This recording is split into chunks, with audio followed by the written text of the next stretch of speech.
Hi, it's Tony Robbins. Happy New Year. Listen, how's your new year coming out so far? I know it's early. It's January 15th, and I thought I'd send you out this little video message because you know what that day means, don't you? January 15th is the cutoff. Statistics show that 95% of the people that actually made a New Year's resolution have already broken it by today. And that's if you even made a resolution. Now, if you're the exception to that, I'm thrilled for you, and I support you, and I say keep rocking it. But if you've missed, maybe I could drop you a quick little message or two here that can help you not only recover, but get way beyond just making some New Year's resolution and make some real lasting change in your life. I mean, think about it. Most people don't even make a resolution anymore. Why? Because they've made them from years and years and years, and they know they're not going to follow through. So after a while, who wants to disappoint yourself? Who wants to be upset with yourself? Why even bother to set a new standard for this year? You know it's going to be the same as last year. If you're the kind of person watching this right now and you've actually opened this email and you haven't shut me off already, then obviously that's not you. So the question is, what is it that makes us even want to make a resolution? I mean, it's an interesting question. Why is it at the beginning of the year we have this tradition, but it goes beyond tradition. It's something inside of us that makes us want to make things better. And I think part of it is the calendar gives us this idea that we can have a fresh start, that we can start from fresh and have this great victory. And it's really, the calendar itself is quite arbitrary. It's wonderful to use it, but if you didn't use it effectively, let's use the calendar to serve you today. Let's just see, what does it really take to make this thing happen? Because there's no denying that inside of you, the only thing that's going to make you happy in the year ahead and the decades ahead is going to be having you have an experience where on a regular basis, you feel like your life is making progress. If there's one thing I teach, and I want to remind you of it, it's really simple. Getting things is not going to make you happy. That's good news in a tough economy. It's a good reminder. It doesn't matter what you get. Doesn't matter whether it be money or opportunity. All those things might excite you for the moment. Even a relationship, as magnificent it may be, might be exciting for a while. But if you don't keep growing, that relationship isn't going to stay exciting. So the secret to real happiness is progress. Progress equals happiness. And if we can make progress on a regular basis, we feel alive. And that's why at the beginning of the year, we get this thing like, okay, I can have this fresh start. I could really do what my soul desires. I could expand. I could grow. I could improve. I could change. Or maybe better than change, I could progress. See, think about that. Progress is an aliveness to it, doesn't it? You don't have to work at changing. People say all the time now, well, I'm working on changing. Don't worry about it. You don't have to work on changing. Change is automatic. Your body's going to change whether you want it or not as the years go by. And no matter how hard you work, there's going to be some changes going on there. The economy is going to change no matter what you want it to do. The weather is going to change. Relationships are going to change. Everything in life is always changing. We don't have to work on change. Change is automatic, but progress is not. So if you want to make real progress, then you really got to look at your life in a different way. You got to say, I got to take control of this process and not just hope it's going to work out like people do who make a resolution. Because really, isn't that what they're really doing at the beginning of the year? They're saying, well, here's my resolutions for the year, and they really basically tell you their wishes. It's their wish list. It's what they hope it all comes together. And then they call it a resolution, but they don't know what a resolution is. When you resolve something, to have a resolution is to resolve it. When you've resolved, this is how it's going to be. That's when you cut off any possibility except the thing you've committed to. It's like the old adage, if you want to take the island, you burn the boats. Because when you burn those boats, there's no going back. You're going to find a way to make things work. And most people, they're stating what they hope will come together. And if it doesn't happen, then they're disappointed, but they're not too disappointed because they're not too vested. What does it take to successfully create a lasting change in your life? To not only have a New Year's resolution you follow through on, but really have a lasting change? Well, the first step for lasting change is very much like making a New Year's resolution. Fundamentally, it's the same. The first step is you got to have a vision. A vision for what it is you really, truly want. Not what you think you want or what you should have. I mean, what are most people's New Year's resolutions? I'm going to stop eating sugar. I'm going to stop smoking. I'm going to lose 10 pounds. The problem with that is it's not very inspiring for most people. It's not telling you what you're going to get. It's only what you're not going to do. And it's kind of hard to have you move forward with that. A vision is about what you're here to create. A vision that really works is one that excites you. If you say, well, my resolution, my goal, my outcome for this month, this week, this year is to lose X number of pounds, that's okay, but it's not very compelling. It has to be a compelling vision. It's got to have something that has the power to pull you, not something you have to push yourself to do. Those are two different kinds of motivation. Push requires willpower, and willpower never lasts. What will last is pull. Having something so exciting, so attractive, something you desire so much that you have a hard time going to sleep at night and you get so up early in the morning to rock it and take it to the next level. That's what you're looking to create. And that isn't easy to get. But one of the reasons we do seminars and events and we say, why do that? Why not just read a book or something? Is because when you get in an environment where you're with people that are being put in a peak state, like when you're going to a sporting event, if you watch a sporting event at home, it might have a certain level of excitement. But when you're in a stadium with 50,000 people, suddenly it has a whole different level of intensity. And we feel that. And the bottom line of our follow-through comes down to our emotional intensity. In a different state of mind, you're going to come up with a much better and a more exciting vision than if you're sitting on the couch going, okay, what are my new resolutions for this year? And you're doing it the morning after the new year has started and you're a little inebriated and the football game's on in the background. Probably not going to have the power of focus there. Probably not going to have the power of the energy to create something that's going to pull you for this year. And you got to do that. So it's got to be a vision that's compelling. Something that it's going to be a gift to make sure that it happens. And also, along with that compelling vision, you got to have strong enough reasons that you're going to follow through when the going gets tough. That's one of the biggest things missing for most people. They say, this is what I want to do. It's not very exciting. It's not very compelling. But most importantly, they don't have strong enough reasons to push themselves through what's going to be necessary to get that dream, to get that goal when the inevitable challenges come up. When you're starving, hungry, and you're trying to go on a diet, right? When you got no time and you're stressed out and you haven't worked out still, and that's what you're supposed to do. When the economy gets tight and what you thought you're going to do doesn't work, and so you give up on the goal instead of finding another way to get there. You don't let the fear take you over if you've got strong enough reasons. Those reasons can be positive, or those reasons can also be negative. They can be, if I don't do this, this is going to cost me. And if I do this, this is what I'm going to gain in my life. Reasons come first, answers come second. If you get a compelling vision and you got strong enough reasons that will push you through the tough times, you're going to do things other people don't do. Instead of collapsing, even if you get off target, you won't go, oh, I blew it. You'll get right back on target, make the change, make things happen. And I know you've done this in many areas of your life. Just think about it again. I'm not teaching you something really new here today. I just want to remind you of what your soul knows. You got to change, you got to improve, and you got to go through a simple process fundamentally to make that progress. First step, vision that's compelling. Second step, make sure that there's strong enough reasons to follow through. Third step, you got to review it and feel it every day. I mean, anything. Have you ever had this happen in your life? Has there been anything in your life that you've ever wanted so badly? You were so desirous of it. You had such a hunger for it that you couldn't stop thinking about it. Could have been a career move, could have been when you were a kid, a car, it could have been a relationship, it could have been anything, but you were obsessed. You wanted to make this happen. You wanted to attract this to your life. You just wanted something. And you didn't even know how to get it. But it was so compelling to you. You kept thinking about it every day, envisioning it, imagining it, feeling it. And then stuff happened. And suddenly you started to attract people or situations to your life, and it just came together. Like, you didn't even have a total plan. It was just that it was so a part of your focus with so much intensity and emotion so often that it sensitized you to notice anything that could get you there. There's a part of your brain called the reticular activating system. For short, we call it the RAS. That part of your brain determines what you notice in the world. And it's really important because when you set a goal, when you get really clear on a vision and there's strong enough reasons and you review it enough and it becomes a part of you, that part of your brain says, anything that relates to this, I need to notice. It's like, did you ever buy a certain kind of car or maybe a certain outfit and suddenly you see that car everywhere, or those outfits everywhere? Well, you know, the cars were always around, but why do you see it now? Because your RAS knows this is important. This is part of my world now. Similarly, when you really get clear and it's compelling and you're reviewing it every day, you've got strong reasons and you're reviewing it every day and you're feeling it, the brain becomes incredibly acute at noticing anything to get you to move forward. And so that's the power of this. So, you know, what do people do with a New Year's resolution? They come up with something they kind of want. It's not a compelling vision. They don't really have strong enough reasons, and they never review it again until they notice that they broke what they said they really want to have make happen, because they didn't really resolve. If you resolve, you got the vision, it's compelling, you review it daily, and you feel it, you envision it, and you experience it. Simple as it sounds. Now, ultimately, what is this really about? Ultimately, if you're going to have lasting change in anything, you're really talking about just raising your standards.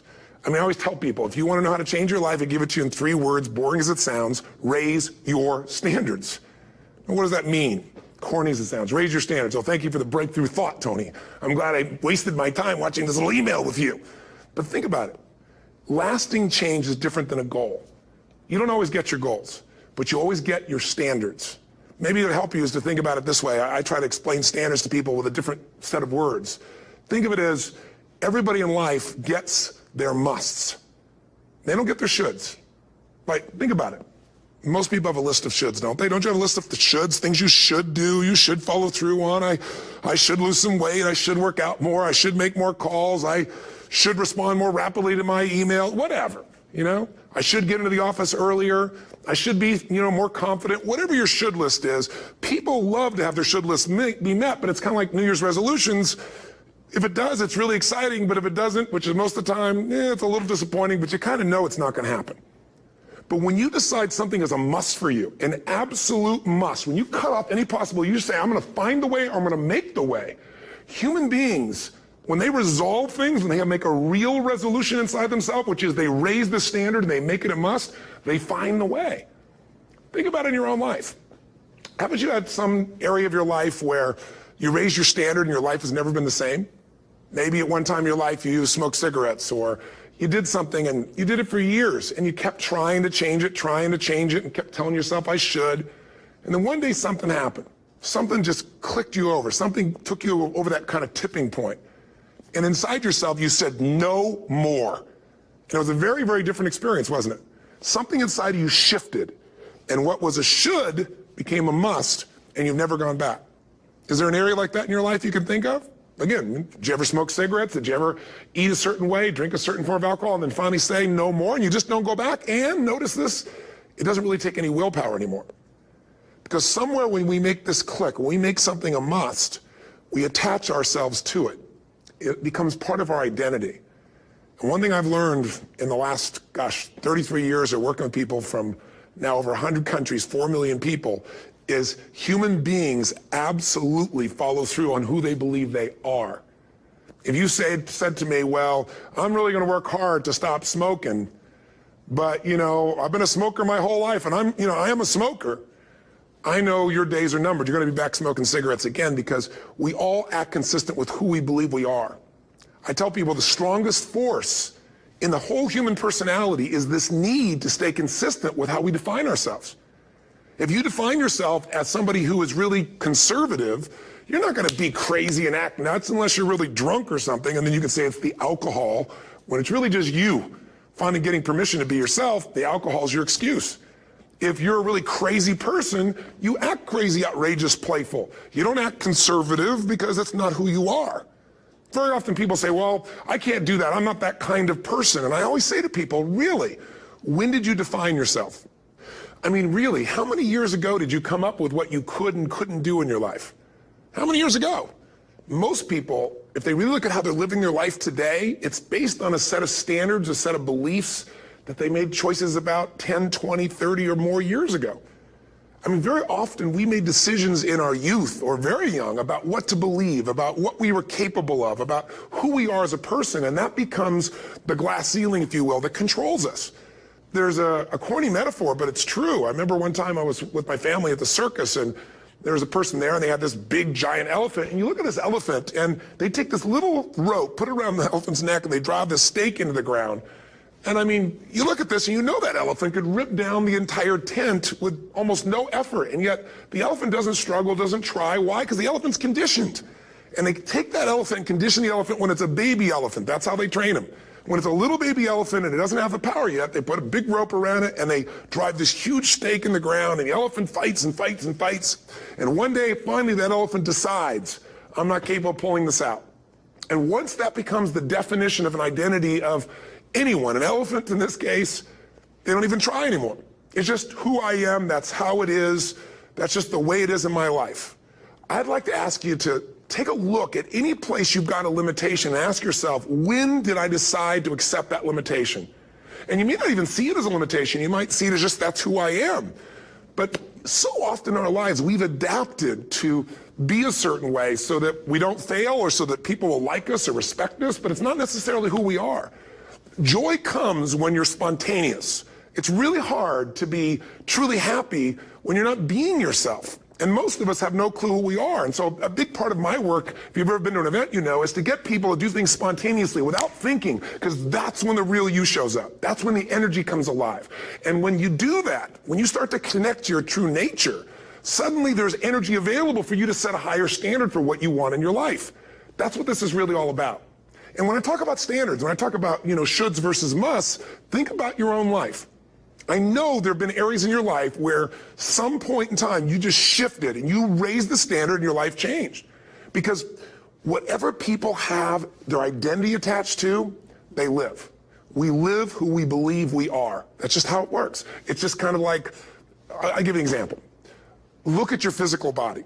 Your physical body today is an absolute reflection of only one thing, not your goals, not your desires, but your standards. The identity you have for yourself. If your standard is you're an athlete, then there's a certain amount of strength, a muscle tone, and energy that's available in your body on a regular basis because that's who you are. And so you do whatever's necessary to maintain that identity. Again, the strongest force in the human personality is this need to stay consistent with how we define ourselves. Because if you don't know who you are, you wouldn't know how to act. Once you lock in on that identity, your brain finds a way to keep you there.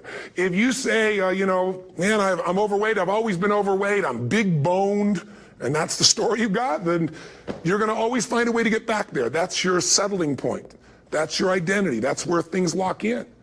If you see somebody who's in really great shape, you ask them, do you work out? You know the answer. Yes. How often? And they'll tell you 3 times, 4 times, 5 times a week, whatever. In a seminar, I'll ask people, who here works out at least 5 days a week? And I'm stand up. And you look around that room, and you know that they work out 5 times a week because you can see their body. You don't just get a result without some kind of action, without some form of ritual. Ritual meaning actions you do consistently. Now, do you think those people that are out there working out 5 days a week, do they have more time than you do? Or I have, or anybody else? Of course not.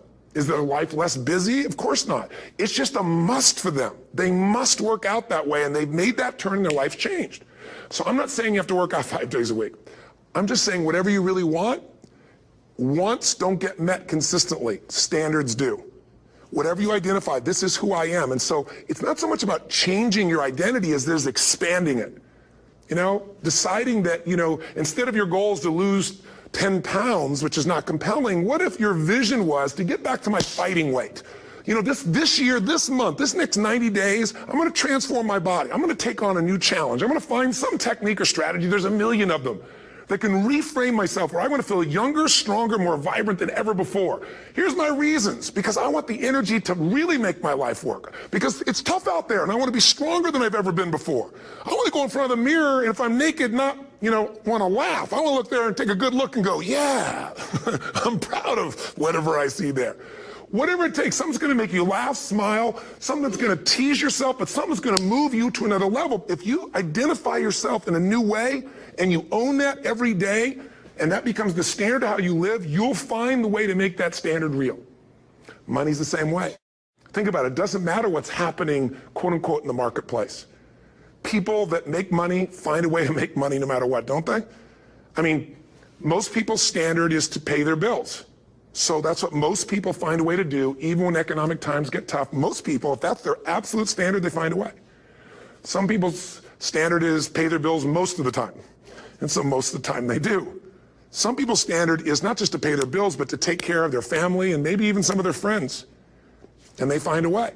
In fact, you know, some people may be in a family where they don't have enough money. They barely have money to pay their bills. They work their guts out.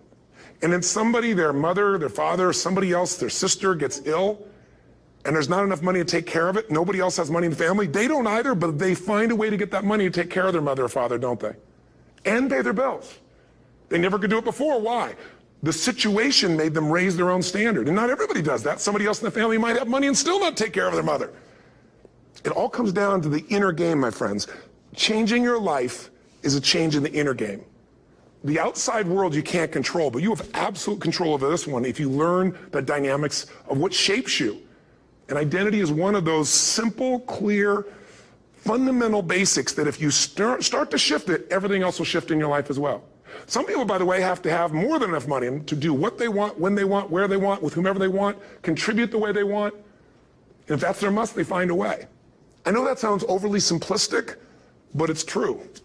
You know, somebody once said you could take all the money in the world out of the hands of everybody, out of all the wealthy people in the world who are really successful, give it to other people. It wouldn't take too long, those people would have it back in their hands. It's not because they're manipulative, it's because they have a standard. Some are manipulative, don't get me wrong, but they've got a standard of what they're gonna find a way to make happen. I'm just simply saying to you, take those 3 magic words and live them. Raise your standard. And if you really wanna do it, then I'll tell you the most important secret. Have you ever done this? Have you ever told yourself you're raising your standard? Okay, I'm gonna go make this happen. I'm gonna go make this much money. I'm gonna transform my kids. I'm gonna create the ultimate relationship in my life. I'm gonna transform my body, whatever it is.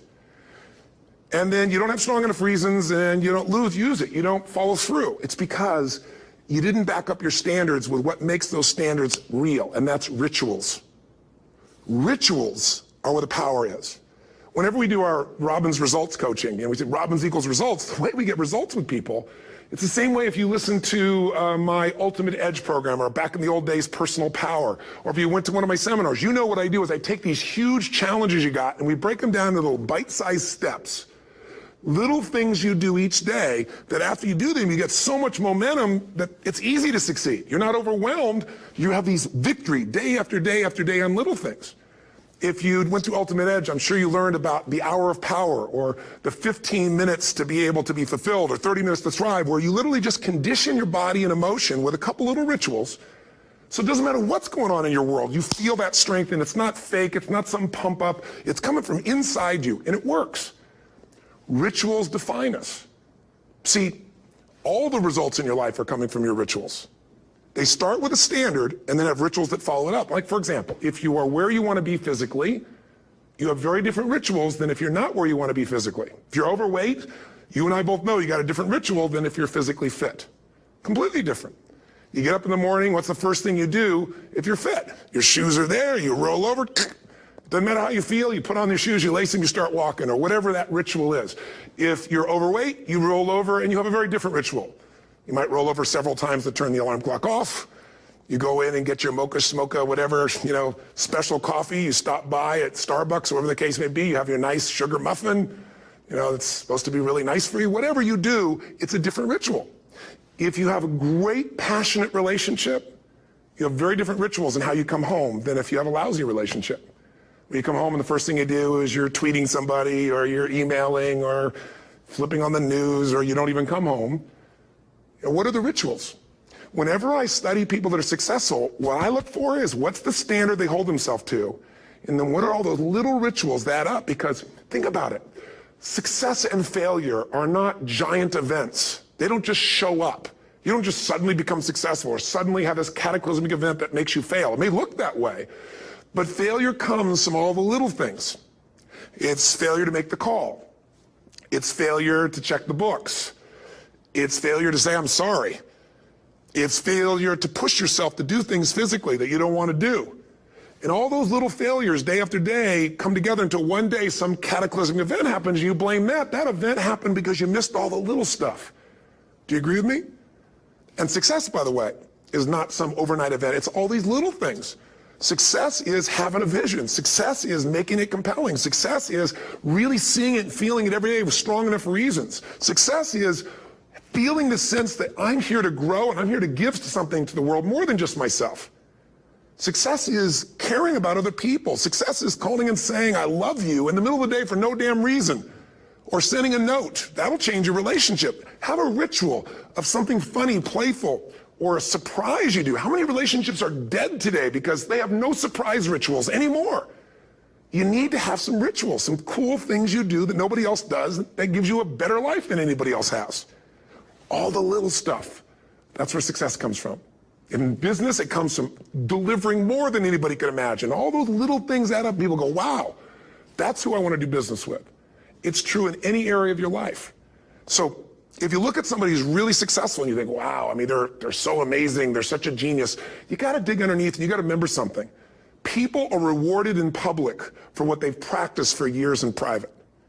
Myself and my business people say, how do you get up and speak? And you have no notes and you go for 3 days and nights and the room is like, everybody's wired and it's incredible. It's like a rock concert. How do you do that? How do you have that confidence? Oh, and it's not confidence, it's experience now. But I did so much behind the scenes and I still do to make things right.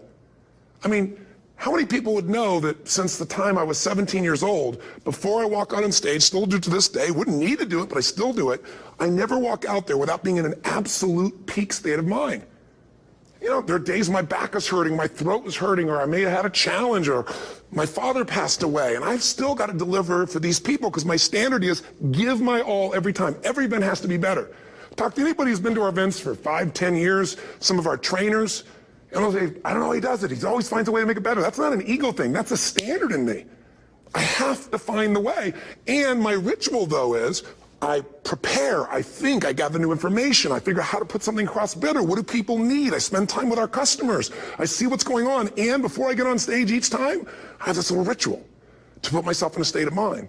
And I did it starting like 17 years old. I started doing it. I say, I now command my subconscious mind. And I say this out loud several times, this little phrase, set of phrases, as an incantation to kind of condition my mind and body. And I'd say, I now command my subconscious mind to direct me in helping as many people as possible today by giving me the strength and the emotion and the humor and the brevity, whatever it takes to show this person and help this person change their life now. And I started that with a person when I worked with people one-on-one, and I would do that for 45 minutes driving in my Volkswagen to go serve and coach somebody for the first time.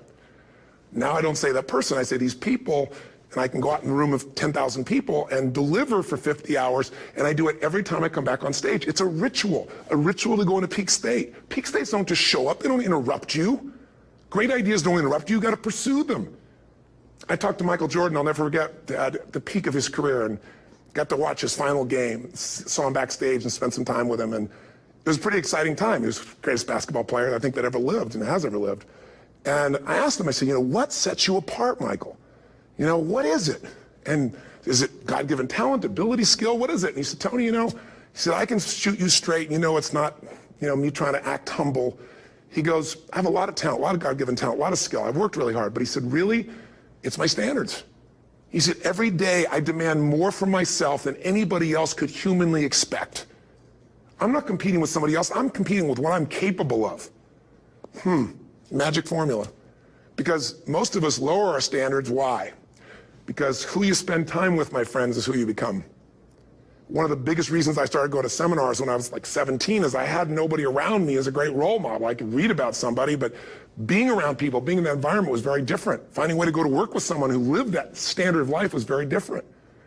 You get around people with low standards and you compete with it. You don't need to compete with it. It's like, okay. I mean, remember Jerry Springer? I don't know if he's still in the air, but you know, I remember he used to get people on the show and I thought, where would he find these people? And why would people watch? I'll tell you why they watch. They watch these people and go, my life's still pretty darn good compared to that person. Look at them. You don't have to change your life. All you have to do is find somebody with a lower standard and you'll feel good about yourself. But if you feel that good feeling, it's an illusion. The only thing that's going to make you happy, my friend, and this year or any other, is to step up. It's to raise the standard. It's to discover what you're capable of and feel that incredible power of pushing through whatever's holding you back and get to the other side of more of your true self. That's what this game's all about. And look at the best of the world in anything. Tiger Woods, what's his vision? To win golf tournaments? No, to be the best that ever lived. That's his goal. That's his vision. But here's what's interesting. He backs it up with rituals. If you just have a vision and you don't have the rituals, stop lying to yourself. His rituals are, he started doing things nobody did before. He went and started lifting weights. Golfers lifting weights? No way. He went out and he changed his swing when he was the best in the world because he realized in order to be the best that ever lived, he was going to have to change his swing. If you know anything about golf, you don't change your swing when you're the best. And he went and retrained himself because he has different rituals than other golfers. Now many people are modeling his rituals to get better. It's amazing. You know, you look at somebody like Michael Phelps, the 2008 swimmer, won 7, you know, only 2 people, I think, in history, if I remember correctly, that have gotten 7 gold medals in one session. And here's a guy, he's got number 6 under his belt, and he's exhausted, and he's going in for that final swim. I'm sure you remember. And how does the guy win? By 1/100th of a second. Do you think that was some massive skill that got him over the top? Or was it a standard that says, this is who I am? I am the champion. And no one is taking this from me. And somehow in those final milliseconds, 1/100th of a second, he pushed himself just beyond his competitor.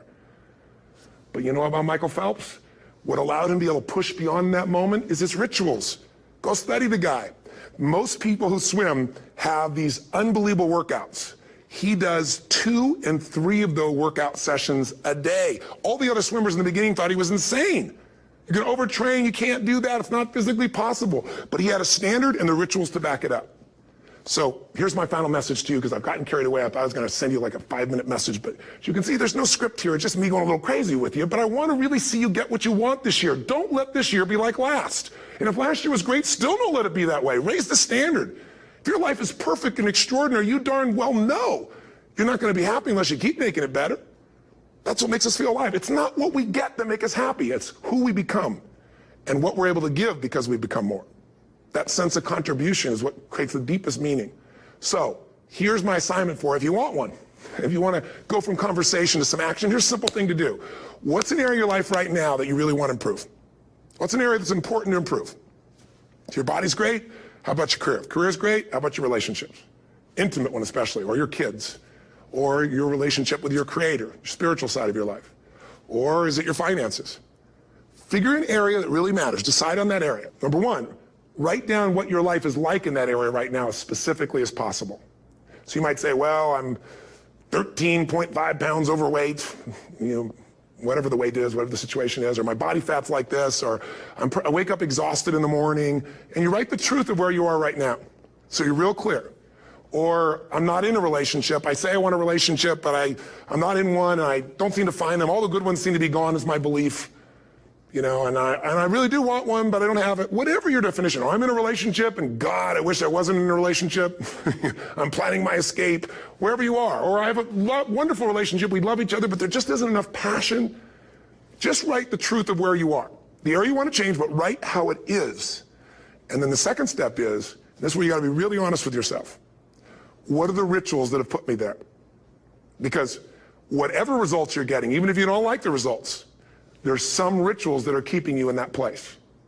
There's some rituals of what you eat or don't eat, how you move or don't move, how you sleep or don't sleep.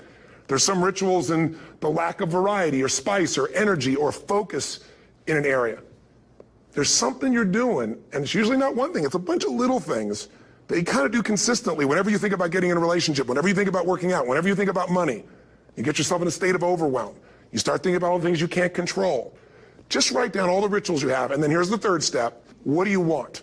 What's your vision? And be really specific. I want to be my fighting weight. I want to be the strongest I've ever felt. I'm going to turn my, whatever it is, be specific. And then, last step number 4, what are the rituals that'll get you there? What would you need to do differently each morning if you're going to be that kind of energy, that kind of strength? How often would you work out? What days would you work out? What time? A ritual is something you do consistently, usually at a specific time, so it becomes automatic. Let me tell you something. Willpower doesn't last, but rituals can last a lifetime. I bet you have some rituals in your life right now you've been doing for years, even though some of them don't serve you. I'm just saying, wake yourself up. If you want a new year and a new life, you don't need to start on January 1st. Start today. Start with this little video. And just begin to see what happens and see how easy it is to just do a few little rituals. Don't do them all, just do 2 or 3 new things. And you know what happens? You'll get momentum. Because once you discipline yourself in one area of your life, you feel yourself doing it in other areas as well. And I always say something that my original teacher taught me. I always remind people, there's always 2 pains in life. There's the pain of discipline, or there's the pain of regret. And discipline weighs ounces, as my friend Jim Rohn taught me. Regret weighs tons. You don't have regret. So right now, what do you want to change? What's it really like? What are the rituals that got you there? That'll take a little homework. If you're not sure, ask the people around you. They'll tell you what your rituals are.